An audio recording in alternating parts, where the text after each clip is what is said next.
ભુવા સાથે રહેતી એક યુવતીએ હોળીના દિવસે આપઘાત કરી લીધો હતો અને ત્યાર પછી હવે જે ભુવો છે તેને એક વિડીયો જાહેર કર્યો છે અને અનેક સ્ક્રીનશોટ જાહેર કર્યા છે, જેને લીધે આખા કેસમાં આવ્યો છે નવો જ વળાંક।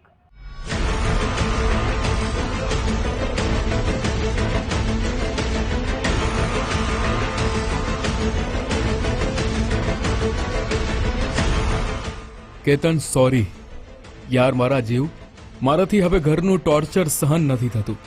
પપ્પા મમ્મીને કાયમી દારૂ પીને મારે છે। તમારા ધંધાના પૈસા મેં મમ્મીને મોકલી દીધા।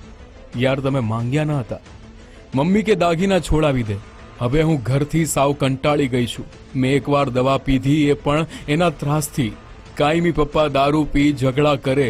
હું તમારી સાથે શાંતિથી રહેવા માંગુ છું, પણ દીકા શું કરું? તમે મને કંઈ ઘટવા નથી દીધું। જાન, હું મરીને પણ તમારી સાથે રહીશ। મેં દવા પી લીધી છે। તમે અને યોગો ઘરેથી ગયા પછી મમ્મીનો ફોન આવ્યો હતો। જીવ, મને માફ કરજો। દીકુ, કંઈ ના કરતી, હું આવું જ છું જાન।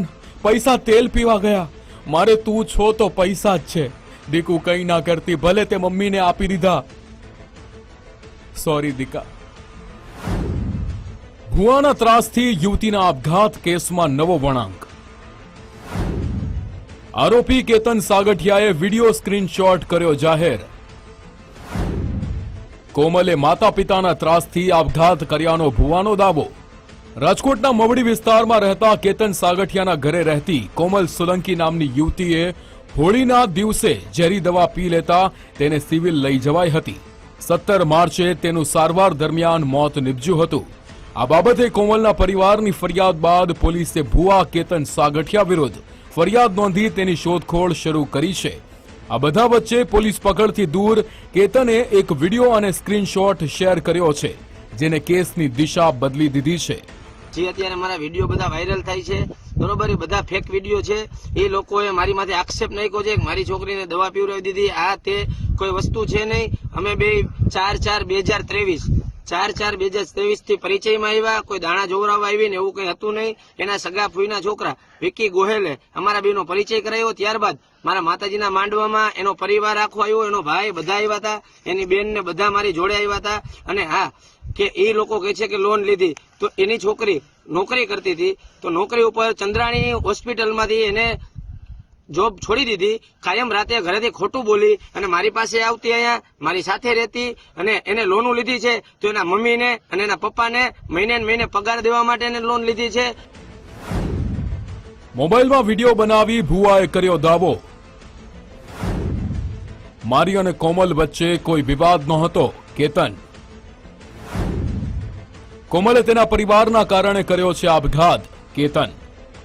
મૃતક યુવતીના પિતા ધીરજભાઈ સોલંકીએ જણાવ્યું હતું કે મારી દીકરીએ નર્સિંગનો અભ્યાસ કરેલો છે।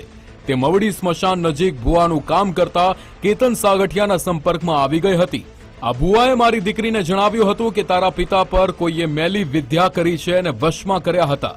આ તમામ આરોપો સામે કેતન મોબાઈલમાં વિડીયો બનાવી અને સ્ક્રીનશોટ શેર કરી જે વાત કહી છે એ પણ સાંભળવા જેવી છે। સાથે તમને બધાને વિનંતી કરું છું કે હું નિર્દોષ હતો। એની માના ત્રાસથી દવા પીધી છે। અમે નીકળ્યા ત્યારબાદ એની માનો ફોન આવેલો। એની માનો ફોન આવ્યો ત્યારે હું હાજર નતો, એનો ભાઈ ભેગો હતો, હું એનો ભાઈ જે હતો એની સાથે હતો। એની માનો કોલ આવ્યો, 5 મિનિટ 39 સેકન્ડ વાત કરેલી છે। જે પણ હું તમને સ્ક્રીનશોટ રૂબરૂ હમણાં મૂકીશ। અને એને જે મને મેસેજ કર્યો હતો બુધવાર 13 તારીખ 6 ને 11 કે 8 એવી રીતે એને મને મેસેજ કર્યો હતો। તરત હું ઘરે ગયો, ઘરેથી સીધી એને હોસ્પિટલ લઈ ગયો, એને ચક્કર આવવા માંડ્યા હતા। 2-3 વાર બાઇકમાંથી પડી ગઈ। ત્યારબાદ હું એને રિક્ષામાં મારા ફેમિલી સાથે એને હોસ્પિટલ લઈ ગયો અને એને એની છોકરીની જો એવી બધી પડી હોય તો એ લોકો માથે કેમ ના રહ્યા?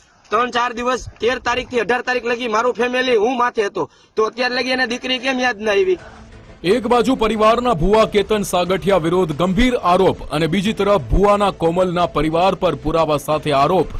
કેતને જે સ્ક્રીનશોટ શેર કર્યો છે તેનાથી કેસની દિશા બદલાઈ ગઈ છે। કોમલ પોતાની સાથે ખુશીથી રહેતી હતી તેવો કેતનનો દાવો છે અને આ પગલું કોમલે તેના પરિવારના કારણે ભર્યાનો આક્ષેપ છે। ત્યારે પોલીસ તપાસમાં આગામી સમયમાં શું ખુલે છે તે જોવું રહ્યું। રહીમ લાખાણી, ગુજરાત ફર્સ્ટ, રાજકોટ।